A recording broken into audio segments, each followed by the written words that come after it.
Today on Sugar Spun Run, we'll be making flourless chocolate cookies. Hey Sugar Spun bakers, Sam here, and today I am so excited to be sharing another carefully tested, well-researched, and perfected recipe. Today's cookies do not need any flour, so whether you are just out of flour or you're gluten-free, I think you are going to absolutely love this recipe. Definitely doesn't feel like there's anything missing. Now let's go ahead and get started by preheating our oven to 350 degrees Fahrenheit. The first ingredient you will need is 6 ounces of dark chocolate. This is 60% chocolate. I do recommend using a quality baking bar instead of using chocolate chips for today's recipe. Now I'm going to go ahead and chop this chocolate because we're going to be melting it, and I want it to melt nice and evenly. Just kind of chop it up coarsely here. And I'm going to toss this in a microwave-safe mixing bowl.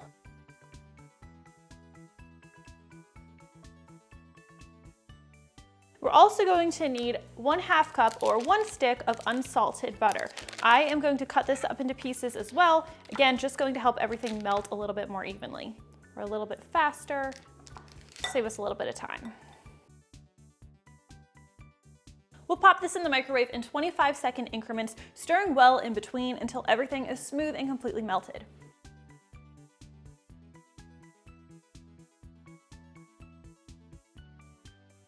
All right, once your chocolate's nice and smooth and completely melted, like this one is, we are going to set this aside. We'll let it cool down a little bit, and we'll grab ourselves another separate mixing bowl. Now here we're going to crack 2 large eggs. Ideally, these should be room temperature. A little bit of shell in there. We're going to add 1/2 cup of granulated sugar, 1/4 cup of firmly packed light brown sugar, 1 teaspoon of vanilla extract, and just a 1/4 or a heaping 1/4 teaspoon of salt. Now grab your electric mixer and we're going to beat everything together. Now start on low speed, and once those egg yolks are broken up, we will slowly increase our mixer to high speed. Now on high speed, we're going to stir this mixture for about 1 to 2 minutes. It's going to change its consistency quite a bit. It's going to increase in volume and it's going to lighten quite a bit in color. All right, this is looking pretty good. I believe we're done with our mixer at this point. So let's grab our chocolate mixture. You want to give it a little bit of a stir, make sure it hasn't re-solidified any. You also want to feel the bottom, make sure it's not super warm. This feels perfect. It's approaching room temperature again. So I'm just going to drizzle this into my egg mixture. Get all of that chocolate in there. Now we're going to stir together the chocolate and the egg mixture until everything is nicely combined. Make sure you're scraping the sides and bottom of the bowl as you go. And once this is nice and pretty uniform looking, we're going to grab ourselves a sifter, or I'm going to be using a fine mesh strainer in my instance. I want to set it over the bowl, but I think the bottom will touch the chocolate, so I'm not going to do that. We're just going to be sifting our dry ingredients over our batter. So the first thing that we need is 1/4 cup of natural unsweetened cocoa powder.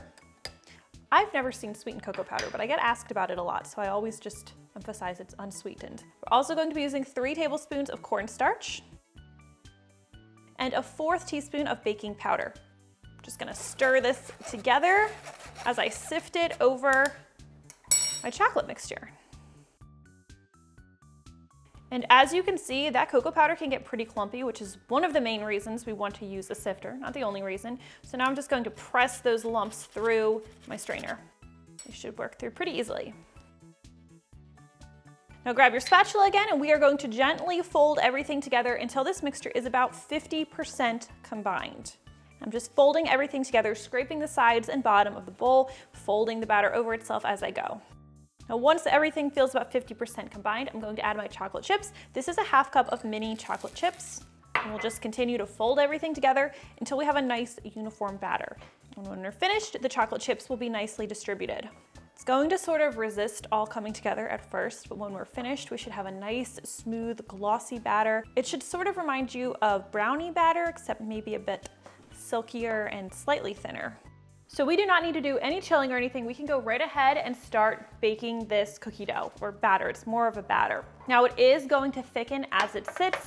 That's fine. So your subsequent batches are going to be a little bit different as you scoop them. The dough is going to feel a little bit different, but it's totally fine. Now I'm using a 1.5 tablespoon size scoop.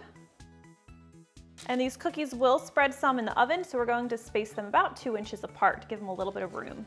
Now, as you can see, my batter is holding its shape quite a bit as I'm scooping it. It's not spreading all over the pan. If your batter is spreading all over the place, you can give it like 5-10 minutes to see if it thickens up some, but unfortunately it may be the case that you didn't beat your eggs quite enough, which is a little bit hard to salvage after the fact.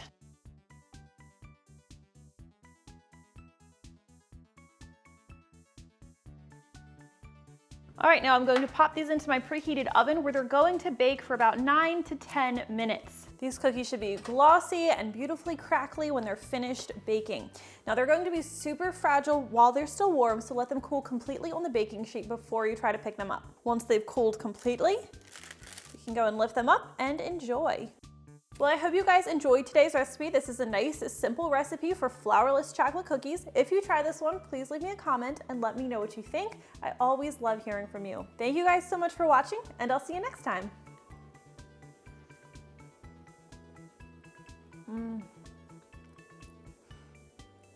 They're so fudgy. It's amazing.